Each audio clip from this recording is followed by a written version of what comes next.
Hey guys, welcome to the Asian Hustle Network podcast. My name is Brian. And my name is Maggie. And we interview Asian entrepreneurs around the world to amplify their voices and empower Asians to pursue their dreams and goals.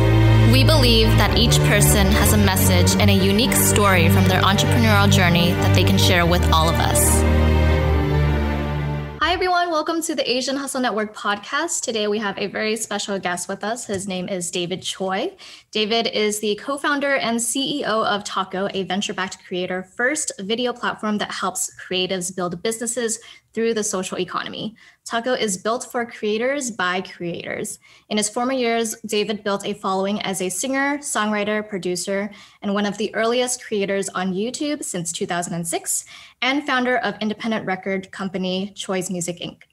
David's music has been heard on NBC, Fox, VH1, MTV, Disney, and retail stores all over the world, and has partnered with major brands such as Kellogg's American Cancer Society, GE, Google, Samsung, and Toyota. On YouTube, he has close to 1 million subscribers and over 125 million total video views. David has appeared on a Larry King as a guest and is regularly invited to speak at schools, panels, and events around the world. David, welcome to the show. Thanks for having me. Yeah. Really happy to be here. We're so excited to have you. You guys can't see the screen right now. I'm like smiling really big because I've been following David since almost near the beginning, to be honest. Wow. David, can you tell us about your upbringing and where you grew up and what was that like? Totally. Yeah. So I grew up in Orange County.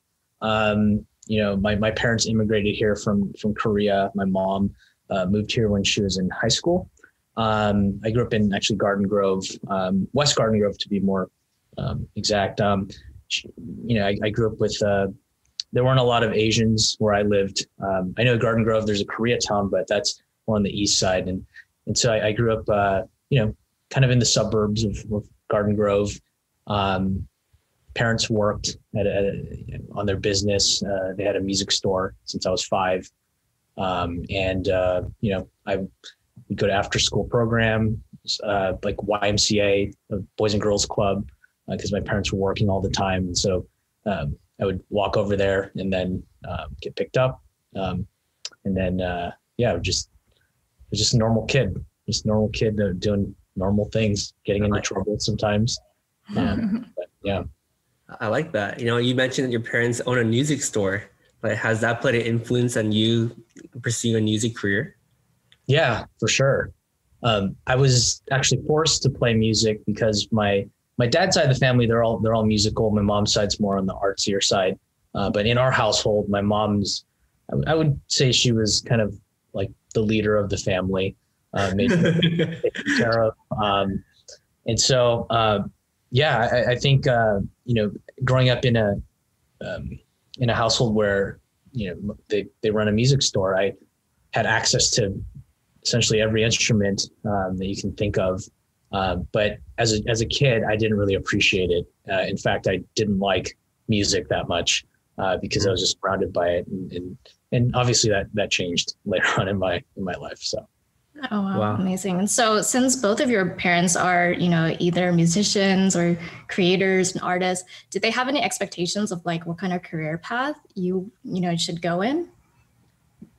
They were always kind of open about that, but I knew deep down inside they wanted me to pursue what most Asian parents want their kids to pursue. Mm-hmm. And, it always comes from a good place, obviously, because they want their kids to have a better life than they did. Right. And, I remember as a kid, I would always tell my parents that I'd become a doctor and a lawyer. But even when I was saying that, I definitely didn't believe it. I just wanted to say what they wanted to hear. But I think eventually, they kind of let me do my thing and didn't really say you had to do this or that. And so they were pretty flexible, I would say. But deep down inside, they probably all had saying those things. So. No worries. I told my parents a lot of things they want to hear too growing up. Yeah. We all do, right? I got it. No worries. And turning point was like in the early 20s. Oh, psych. Yeah. But yeah, I know that listen to your other podcasts too, like David So and even Jazzy recently. You mentioned that, you know, you started your career in songwriting and in producing. And that seems to be the main focus early on. How'd you get into like becoming an artist and producing your own videos? And what was that directory like? Yeah, for the songwriting side, I mean, I grew up playing violin and piano, taking private lessons. Absolutely hated it. You know, when I was 16 in high school, this kid brought in a CD and he played some techno music. And he was like, "Oh, I made this." And that phrase, I made this music, really resonated with me. I was really, really shy. And I just remember thinking to myself at that time, like, oh, wow, you can create music. You don't have to like be a performer. You can actually just make music. And so I went home that night and I had a keyboard that was in the house and I started just writing music. I didn't really know that I could do that, but I kind of knew in my head. I was always making melodies in my head. And so when I had that keyboard in front of me, I took out some composition paper and I started composing like the notes and the chords and everything that I was playing. And that's when I got hooked. And I was like, you know, I saw music from a completely different perspective when I was able to create it myself. Yeah, I love that a lot too. I remember back in those days too, because I think we're roughly around the same age, David, like 05, 06-ish. So those days where, you know, you make this little cool trance CDs and you put it inside your car, and that's like the hip thing to do, except you're way more talented than I am. I tried making music before too in high school, and it's like, all right, I'm just never going to share these CDs at all. You know, that's when I started like going on YouTube and like, I saw a collaboration with you and Jenny Ong. You know, it's like a video a long time ago. So Jenny and I went to elementary school, middle school, and high school together. Oh, wow. To see her in your video, I was like, whoa, what's going on here? Like, people are doing really cool things, you know? Yeah, that's amazing. So how did you start thinking like, okay, I'm making music now. Maybe I should, you know, post this online somewhere. Like, how did this all come about? Yeah. So at the time when I started YouTube, I was actually a signed writer producer at Warner Chappell Music, which is a big publishing company. And I was writing songs for a living. It was my dream job. It was everything I wanted when I first started, when I was 16. And I was pretty burnt out. I was writing songs all the time and trying to pitch them to artists. And that in itself is very exhausting. And it's a lot of pressure and work. And I just wanted kind of like a release and just wanted to write something just for fun. Mm-hmm. And that's kind of when I wrote the YouTube love song that's still on YouTube today. And I uploaded it. And then it got featured. And the reason why I uploaded it being, you know, like I mentioned, I was a very shy person and very just, you know, I wasn't really good with talking to people. And the reason why I put it up was it didn't really feel like, I wasn't trying to be an artist at that time either. I wanted to experiment and see what this thing was, this internet, this YouTube thing, where if you upload a video, you can instantly get comments. It didn't seem like real people, to be honest. It just felt like, oh, I'm just kind of reading feedback as you would on a forum or something. Yeah. Because back then it was a weird thing to upload a video of yourself. And I wanted to see what would happen if I did. Mm-hmm. I was very curious about that. And so I did. And then it got featured on the homepage of YouTube. And at that time, when you look at the homepage of YouTube, there are only a few videos that are featured at any given time.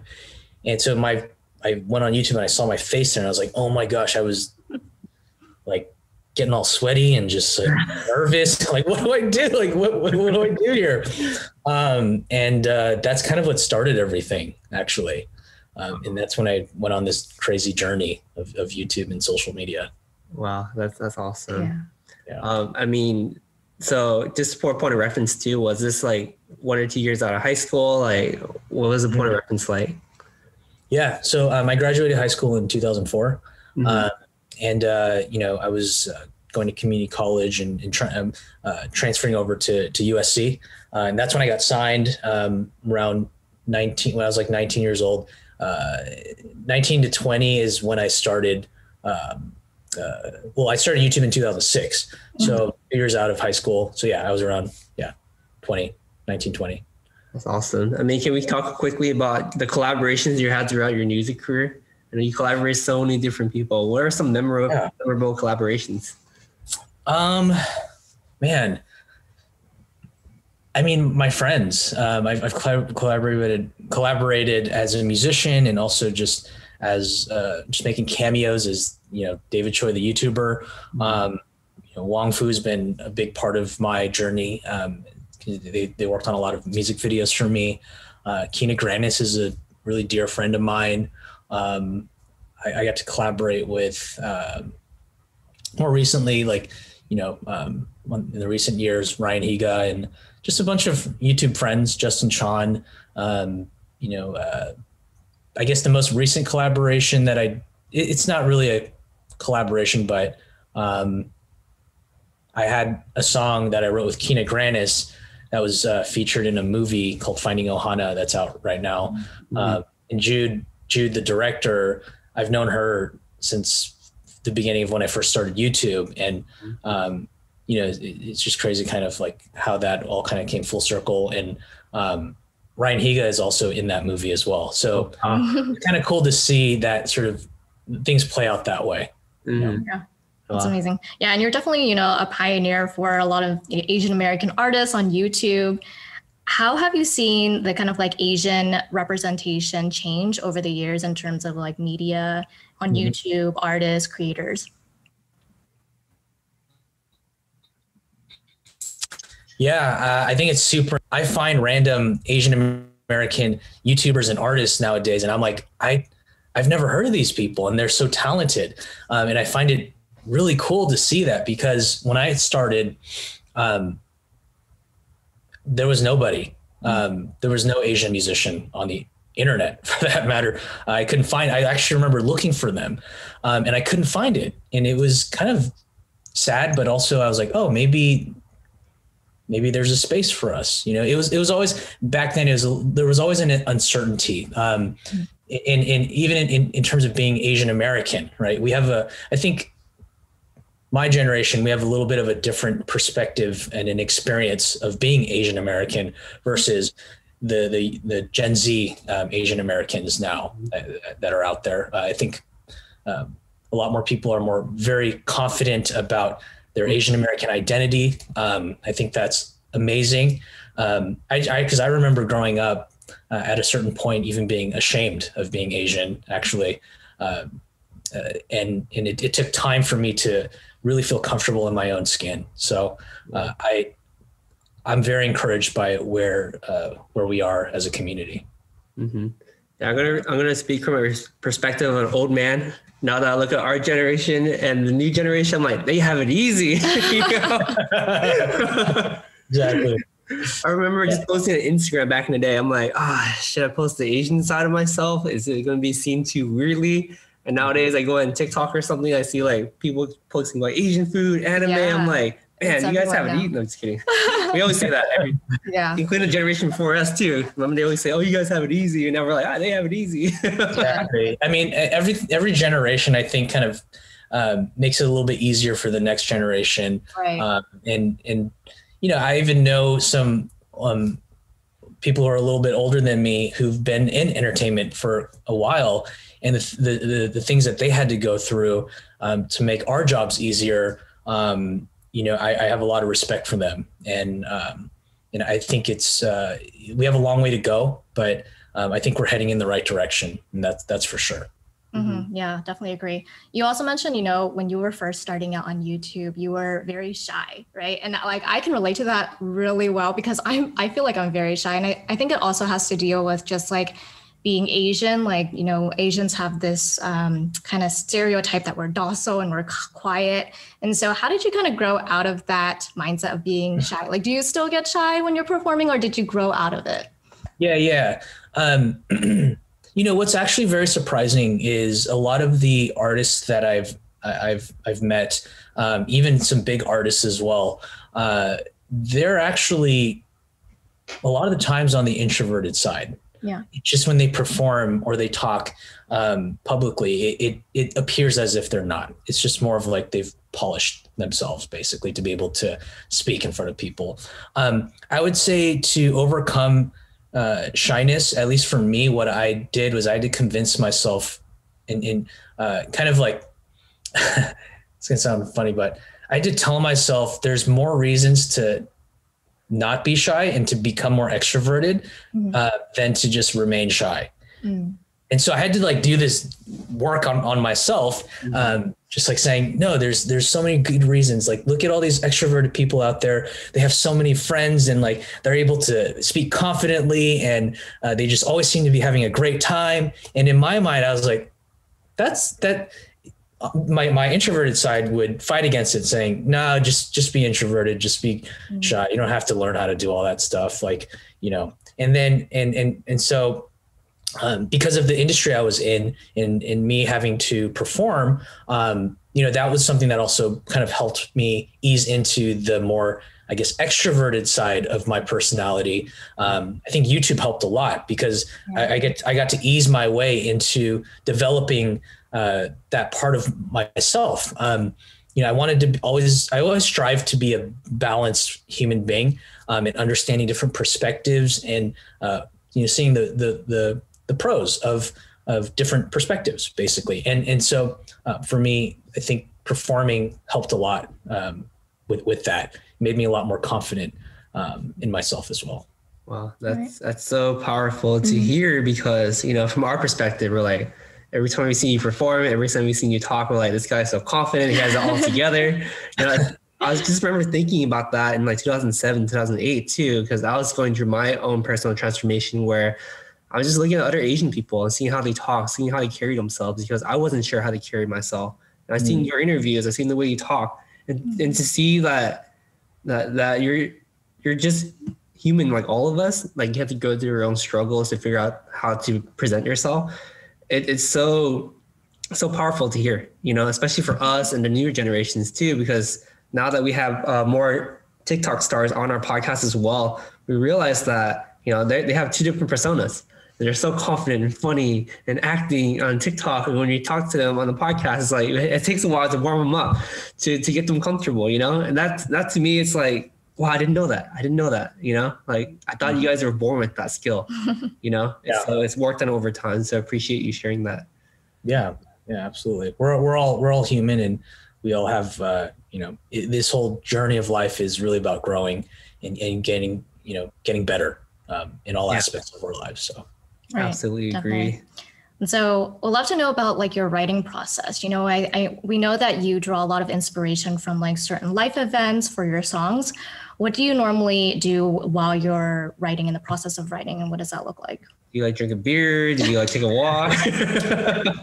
I've done that before for sure. You know, inspiration comes from, you know, your life. And when it comes to the creative side of songwriting and music, it really depends on the person. But for me, it always came at random times. Like sometimes I'll be showering and have an idea, or I'll be about to fall asleep, and then I'll think of some melody or a topic that I want to, you know, jot down. So I always write down things in my notes on my phone, and I use the recorder sometimes to sing little melodic ideas, and that's been really helpful to capture that inspiration in that moment. But then there's also times where I will hear it back the next day or a week later and be like, oh, that was horrible. And then I'll just delete it. But in terms of inspiration, I'd say most of the songs that I have, you know, it's from my real life experiences. You know, you'd be surprised at how many different songs you can write from just even one relationship, or one thought. And so, yeah, that's kind of where my inspiration comes from. Awesome to hear. So just to transition the podcast a bit. So we are the Asian Hustle Network, and we know you're a tech founder now. What was the transition like becoming a musician, now a CEO? Yeah. Tell us a little bit about Takko, you know, what was inspiration behind that? Yeah, for sure. So Takko, what we like to describe it is we describe it in a lot of different ways, but our main thing is the YouTube for short form content. And so our goal here is really centered around creatives. And I mean, if you know my story, like I built a career on YouTube. I think a lot of people don't know this, but I was also one of the first YouTubers to be a part of the partner program, where when you watch a YouTube video, you see the video and you see an ad next to it. I would get a piece of that ad. And that's how YouTubers make money, from a percentage of the advertising revenue. And so that was an amazing thing that YouTube did for all of us creators, because I was able to take that money, put it back into my career. And that essentially allowed me to travel around the world playing music for a living for the next 10 plus years of my life. And so that was an opportunity that they gave. And throughout that time, I was always a bit frustrated with the other platforms that were out there. I'm not going to name them, but you know, all of them. And one of the things that frustrated me was that how come YouTube was the only platform that compensated creators for their content? You know, most of these social networks, less than 1% of them are the ones creating the content for the 99% to consume, 99.9 sometimes. And so clearly the creators are very valuable. They should be treated fairly and with dignity and respect and all that. And so I was like, you know, I was waiting for a platform to appear that kind of had those sort of, ideas and whatnot. So that's what kind of birthed the idea of Takko and what we're working on right now. It's not out yet, but we are building it, and we're trying to have it be a platform where if you're a creative person or you're already an existing content creator, this is a place where you can upload your content and be compensated for when people watch your content. And it has all the other social sort of features that are out there as well. That's so exciting. Like, we can't wait for the official launch to happen. And we're looking at your profile quickly too on Crunchbase. They're like, whoa, congratulations on all the success and money you're raising for this idea. So that's awesome, man. Out of curiosity too, like, was there any particular skill set or mindset that you carry over from being a musician over to being an entrepreneur? Did it prepare you in any way? Oh yeah, for sure. You know, one of the things that people don't know about the creator space is that content creators are hustlers. They're entrepreneurs. You know, when I look back and I'm grabbing the experiences that I've had and bringing it into the more kind of corporate sort of startup world, there's a lot of things that can translate over. And I think the big thing for me was that having that drive. I think that drive and that hustler mentality is extremely important for any individual to succeed and to achieve your goals. For me, you know, being a musician, I was not only a performer, but I also managed a lot of my own, you know, business as well, with administration, like just the administrative work involved with being a musician, with publishing and contracts and you know, performance. You know, there's like a lot of things like performance rights organizations and signing up for different services and maintaining your royalties. Those are all things that you kind of have to understand to keep your business afloat as a musician, including logistics, marketing, sales. You have to do all that stuff, working with brands, negotiating. It's a part of any business, right? And so I think that really helps me a lot in what I'm doing now. You know, one of the things that I feel that, you know, something that I'm working on right now is more so taking the leadership position and understanding what it means to be a leader and what it means to be able to work with the team. Before I had a team as a musician, but it wasn't as close knit as it is now. So I think that's something that I've learned that was similar to my past, but you know, there's some relations there. But at the end of the day, I think you know, what really one of the things that I feel kind of that I can take from my previous job, I guess you could say, was it's really about the relationships that you build with people. You know, when it comes, I know I'm going off on a little tangent here, but like it. Continue on. Like, even when it comes to working with brands, I know a lot of people, when I see the Gen Z content creators, it's like, oh, I remember doing a lot of these or going through this very similar thing, and have seen multiple iterations of this sort of, journey that they're going on. It really boils down to the relationships. And when people think about brands, they don't really think about the person that they're dealing with at that brand. At the end of the day, they're there to represent the brand, but they're also human beings. And so one of the things that I like to tell people is that, think of the person and build the relationship with the person, as opposed to thinking of it, oh, it's just that brand's, like that. Or the brand is whatever, right? It's the person that you're dealing with. Right. A good example of that is I have a friend who I worked with long ago, probably from back in 2008.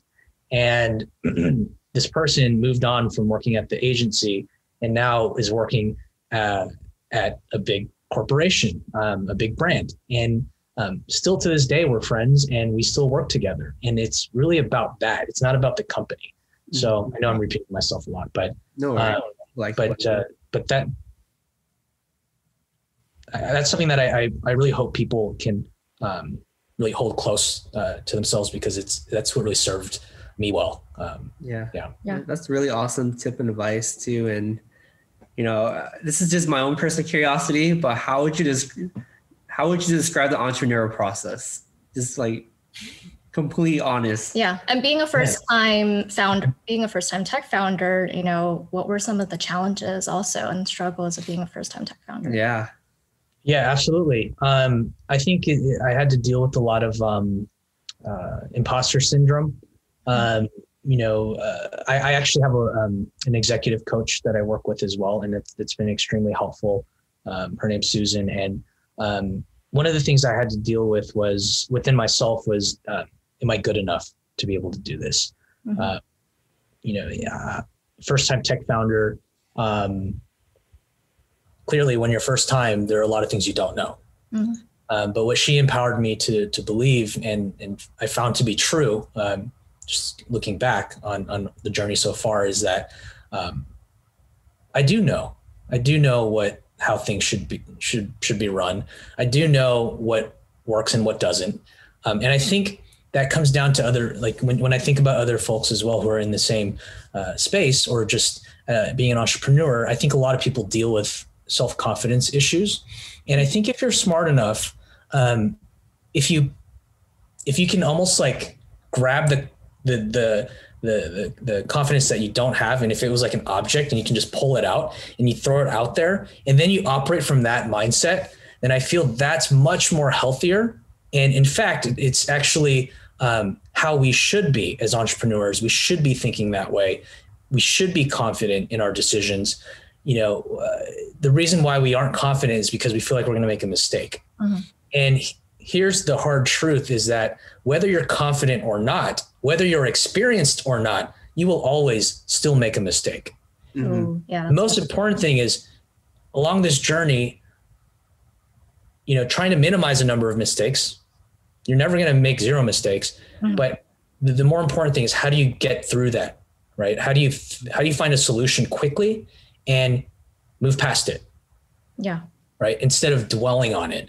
Dwelling on it is not good. As long as you can learn from, not to be confused with learning from it and taking that along with you, that experience. Right. I kind of see it as, if I draw it out, it's like you're on a hill, right, or a mountain, and along the mountain, there's like walls, and they exist. They will always be there, no matter who you are, whether you're, experienced or not, smart or not, it doesn't even matter. It's once you get to this wall, what do you do? Are you going to break it down? Or are you going to climb over it? Are you going to walk around it? Or are you just going to stand there? If you stand there, you're not going to be able to hit these milestones in your life. And so that's kind of like the mindset that I have. Yes, there are times when I'm not confident, of course. There are times when I'm like, oh, what am I doing? Or like, am I doing this the right way? Or, but those are all things that are healthy to feel, but it's not healthy to dwell on them, because that's what keeps people from growing. It's the same concept as, working out. When you work out your muscles, you're tearing your muscle. That's not it's tearing. It's literally tearing your muscle. Right. And then when you stop and it heals and it gets bigger, right? Or it gets more toned or whatever your goals are. Yeah. And so without those struggles that you experience on your journey, you're not going to grow, period. Right. Yeah. It's the people that are afraid of making mistakes that typically will not get to their destination. And in that, I think everybody just needs to have a new relationship or a new definition of what mistakes are. Mm-hmm. Yeah. Sometimes they're there to help you grow. So yeah. I love that. I love that analogy, that visual that you kind of put with someone going up the hill or a mountain and there's certain walls, and those walls could represent anything from like challenges or distractions like pulling you away from your goal. Or self-doubt. Yeah. And the only way that you can go up that hill is to really figure out how you're going to either like go around that wall or jump over it. Yeah. And we know that you're like all about self-improvement. You are on your own self-improvement train as well. And, Brian and I have seen you grow into, such an incredible You're our best friend, person. But you don't know who we are. And just like, pivoting. We know you've like taken a step back with YouTube because you're focusing more on your tech startup, and we've just seen you grow so much. How do you kind of focus on your self-improvement? How do you make sure that you improve every single day, David? Yeah. There's this one quote. It's like, what is it? Self-improvement is like showering. You need it every day or something like that. That sounds about right. I'll find the quote. But you get the point. I really like to read a lot of articles. I read a lot of Harvard Business Review. I read the news a lot. News when it comes to like informational, types of things. But I always had this, I think I'm a very curious person. I've always been, even as a kid.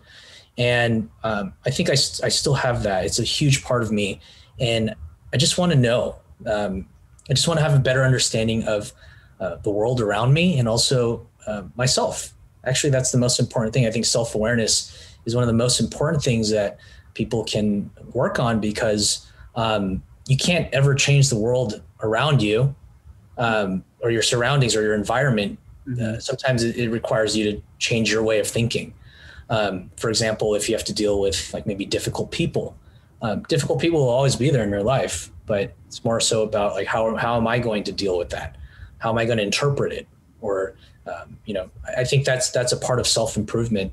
And I think it's very healthy for people to do that. I would say that at a young age, I did listen to some Tony Robbins. Mm-hmm. I'm actually a big fan of Tony Robbins. I think he's someone that really helped me understand myself and just got me pumped up about life and things that you want to accomplish and the impact you want to make to the world. And so I would say that he was a big influence for me. I know some people are probably ashamed to say that, but I'm not. There's a lot of people along the way that have helped me. Mm-hmm. I think I'm always trying to look at myself and making sure that I'm on the right path, and just making sure that, I make the right decisions and I don't hurt anybody along the way. Yeah. Definitely. I really like that perspective too, because I think entrepreneurship is kind of an interesting thing, because your company can't grow beyond you as a leader, and oftentimes how you feel about the world is reflected, how you feel about yourself is reflected into the world. It's great that you keep on improving yourself. And I know that you mentioned that you can't control your outside environment, but if you control your own world, your new world will be reflected by your internal world, Yeah.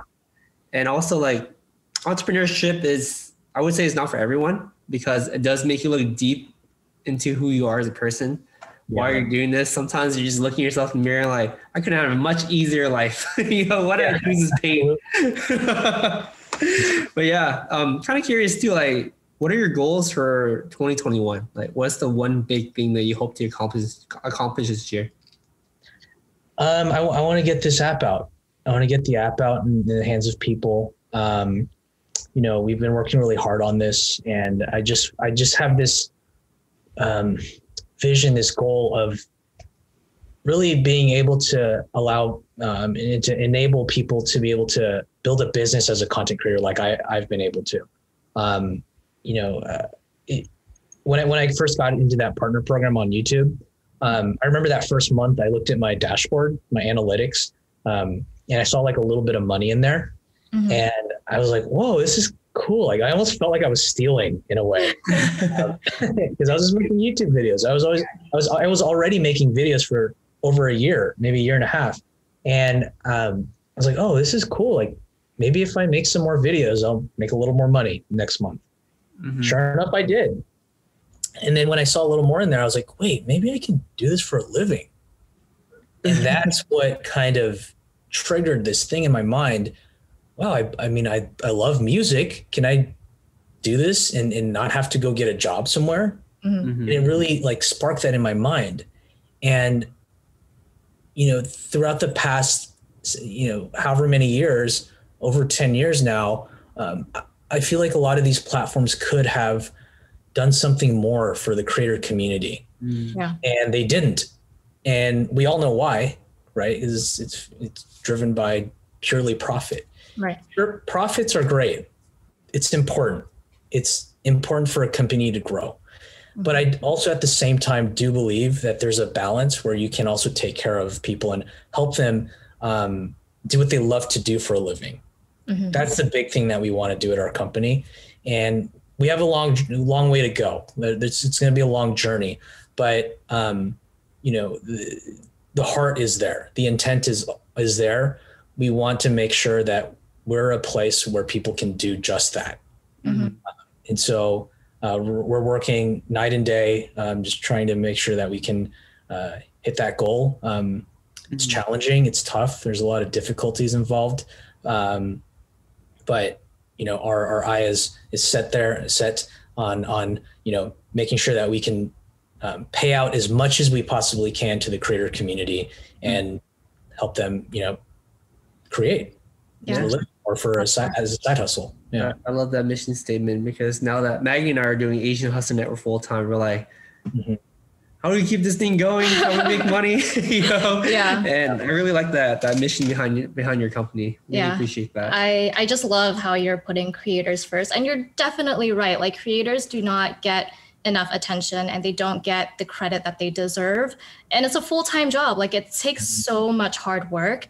And I think a lot of people often have this like misconception that like, oh, I want to quit my job and just do content creation because it's so easy, right? It's not easy at all, and I give props to, all the content creators that just put in so much hard work night and day, just putting out content. Yeah, it's a lot of work and they need as much support as they can get. Yeah, definitely. Yeah. So over the past, like 10 years, 15 years of you, being an artist, musician, putting out content, how do you normally respond to just like constructive criticism that you get online? Because I think a lot of content creators can emphasize with this as well. They get a lot of, sometimes they get hate comments, sometimes they get like criticism, feedback. How do you normally respond to those? Well, when you get hate comments, you kind of, it depends on how you want to perceive it. But I think in the beginning, when I was younger, I would get really mad and angry that why would someone do that? But then, you start learning and growing over, as you get older, you're like, oh, maybe they're just having a bad day, or maybe they have issues. Maybe they want attention. And maybe they're just young, right? And so there's a lot of different possibilities. It definitely thickens up your skin for sure. So you're able to take a lot more. When it comes to constructive criticism, I've always been one to love that. Even unsolicited constructive criticism, I'm a fan of. For me, I know most people probably can't take it, but because I have this desire to improve and just become a better person, I like that because I feel like usually it's they're not saying it because just for the sake of saying it. some people do, but I feel like most of the time it's because they have good intent, or they're not feeling heard, or maybe they have issues, but with you. And so if they let me know, then I can, either accept it, or I can say, I don't agree, but this is why I don't agree. Right. Yeah. And so just being very diplomatic about those types of conversations. But being on the internet, being a public figure, and putting yourself out there, it's a pretty bold thing to do. But it does come with a lot of the responsibility, and also, the bad side of things too. And, I've firsthand experienced that. And I've also grown from it as well. Mm-hmm. But that's just kind of the part of the journey, social space at the moment. Yeah. Hopefully, we can make some changes and kind of make things better. Mm-hmm. Yeah. I really like the mission behind your company. And, I see you, this is a very off topic subject, but I see you starting to become really active in Clubhouse. Mm-hmm. And what we see with Clubhouse, for my own personal experience, it's like I saw your different phases. I saw a huge land grab a couple months ago, and now it's like power consolidation. And now it's like, I just want to hear your opinion on like the evolutions of like social media platforms that you've seen in your own personal experience. Yeah. When it comes to social media, it's, they're all very similar. If you really break it down simply, social media platforms, essentially is this, it's a place where you can grow a community, or bring in an existing community, and you share a photo, a video, or text. In the Clubhouse's case, audio. So one of these four things, that's what all of these platforms are designed to do. Mm-hmm. Grow your following or community, share a photo, video, text, combination of some of them, mm-hmm. or audio now. And I think Clubhouse in particular, it's an exciting platform because audio hasn't really been a tied in with social. I have seen quite a few audio platforms like audio Twitter, audio this or that. I guess in some ways, if I cover this screen here and I just talk, it's audio, right? Mm-hmm. It's kind of Clubhouse, just exactly. So social media is really just changing the form factor in addressing one of these four things. Mm-hmm. So I know I just kind of oversimplified social media in general. If you look at all the platforms from the past, they accomplish one of those four things. And so what it's become now is it's really driven by community. What communities are already out there? What communities already exist? And is there a place for them? Clubhouse, when they first started, I was aware of Clubhouse like a while back, like maybe a year ago. And, I know it started with a bunch of VCs, venture capitalists and people in the tech space. And from what I know is it kind of like started there. And then through their network, they had some celebrities that came in, and then it became this thing where it's like, oh, it's like an exclusive sort of platform. And now I think it's opened up to a lot of people. And it kind of has like this new life, right, where people can join different rooms. And I think it's cool. Like yesterday, Mark Zuckerberg was on, and I managed to get in that room, and it was cool hearing him talk about, the next steps for Facebook with VR and AR. And I think, I know Twitter is also building a Clubhouse clone called Spaces. So we'll see kind of what happens there. It's going to be a bloodbath. And how we fit into this space is really, like I said, we're just focused on helping creators create a business from what they do, allowing them to have all these access to all these tools and different ways to create content and make money from it. Because what good is an audience, or what good is building all this stuff if you can't make a penny? It's going to be really tough to continue to do that. Yeah. So everybody has bills and stuff. So I don't know if I stayed on topic there. No worries. Yeah, just out of curiosity too. I mean, you've been in the social media game for so long. What can we do as creators, seeing any platform grow? Like, what are some tips and advice that you have? Should we go in there and be all about the vanity metrics and be like, all right, jack up your followers really fast before it consolidates? Like, what has been your experience and honest opinion on that? Yeah, man, that's a tough one. The vanity metrics, they matter. I mean, you can see it right in social media. If I'm just being very honest, they matter. But what matters more is, what kind of relationship do you have with your community? I think that really matters a lot more. What kind of relationship? How tight are you? And in as much as it relates in the business world, I think it also applies to the social space, because at the end of the day, like, there's an exchange, right? You're providing information or some sort of value or entertainment for your audience, and their audience is also wanting to get that in return. And maybe they want to support in some ways as well. I would say that if you want to enter the creator space,